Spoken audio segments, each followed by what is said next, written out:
Hello, it's David Allen and you are watching Sporting Icons. So Tony Yoka versus Martin Bakole looks like it could be set for December in France. Apparently Tony Yoka has sent through an offer to Martin Bakole and Martin Bakole has accepted it. This is according to Martin Bakole's head trainer, Billy Nelson. Now, I'm sure I can speak for most, I want to say, hardcore boxing fans on this one, where we go, yes, please, thank you very much, sign me up, how can I watch it? I love this fight. I really, really want to see this fight. For me, the winner of this fight moves on to bigger and better things. And there's no disgrace for the loser in this one either. This is one of these fights where you probably could look at it and go, it's pretty close to a 50-50 fight. Don't get me wrong, some people will heavily favour Tony Yoka. Some people may heavily favour Martin Bakole. For me, I see it pretty close. But if I was a betting man, of course I'm not. I've never bet on a fight in my life. But if I was, I would probably just edge it to Tony Yoka, but I certainly wouldn't be putting money on it that I couldn't afford to lose. For me, both of these guys, big punchers. Now, there are a couple of ways of looking at this fight. Now, firstly, I think that this is confirmation that neither one of these guys are going to be fighting Filip Hrgović for the IBF mandatory position. Why? I don't know. I really don't know. According to Kalle Sauerland, neither guy wants it, which seems very bizarre for me. But maybe this fight for the winner may give the winner confidence to get in there with Filip Hrgović. Maybe. But at the same time, you could also look at it, some people will look at it this way, that maybe it's a more risky fight for Martin Bakole and Tony Yoka to fight each other than it would be, say, Filip Hrgović. Filip Hrgović, yes, he's a big old unit, he's powerful, he's strong, but he is there to be hit. Let's be honest, he is.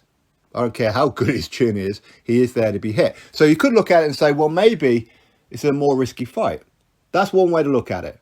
But either way, hopefully the winner will then go fight Filip Hrgović for the mandatory position, as according to Kalle Sauerland and Billy Nelson as well previously, when he was dropping me messages on Twitter, he was saying how they will look to fight Filip Hrgović toward the end of the year. But obviously now not, because Martin Bakole is going to be fighting Tony Yoka. But either way, I think when you look at this fight, both these guys are big, heavy-handed units. Both of them seem to have a very good chin, that's for sure. Yeah, Tony Yoka is undefeated, but he hasn't had as many fights as Martin Bakole. Martin Bakole does have one loss, which was to Michael Hunter. Firstly, no shame in losing to Michael Hunter. But secondly, there were things outside of the control of Martin Bakole and Billy Nelson on that night anyway. Most people watched that fight. Now, when you look at this fight, in my opinion, you do have to just about favour Tony Yoka in this one, but only just, and no confidence favour in this one. Because firstly, Tony Yoka is at home, in his home country of France. I'm presuming it's going to be in Paris. And also Tony Yoka, he has that amateur background. Okay, he's a 2016 Olympic gold medalist. Whether people believe it should be a silver or a gold, it's entirely on you.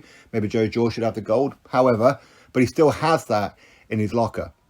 He also has the fact that he is fast. He's not just heavy-handed, he's fast on his footwork. Very good. Very skillful guy. But Martin Bakole, if he can draw Tony Yoka into a trading game, which is what Martin Bakole does like to do, he does like to stand there and trade punches, which isn't always going to work out for him. Let's be honest, the heavyweight division, no matter how good your chin is, one punch could land, and before you know it, your legs are from under you. So I wouldn't advise Martin Bakole to keep on fighting the way that he has been, but only Billy Nelson will know how good his chin is as to how confident he is with it. But I fully expect Martin Bakole to be chasing Tony Yoka around, and maybe Martin Bakole may, I don't know, I don't really know what his engine's like. It looks like it's pretty good, but maybe he could start to fade. Then Tony Yoka could take over and maybe nick it on points, or maybe stop Martin Bakole later on. I don't see either fighter getting stopped in the first half of the fight. It could happen, of course, heavyweight division. Anyway, no matter what, Tony Yoka versus Martin Bakole, outside of well, maybe one of them should go fight Hrgović for the IBF mandatory. Okay, cool. But outside of that situation, yes, please, this is a fight that I would absolutely love to see. Now, I want Martin Bakole to win. I am a big fan of Tony Yoka, by the way, but I would like Martin Bakole to win. I've met him a couple of times, spoke to him briefly, never interviewed him, but I would like Martin Bakole to win this fight. I would love him to win this fight. But at the same time, would I favour him to win it? No. But it's a no confidence no, because it's very close in my opinion. no matter how this fight goes, I'm not going to be surprised with it, which is why I like this fight. Hopefully we get a lot more of these kind of fights, right? Anyway, drop your thoughts below, click thumbs up, subscribe. Catch you on the next video.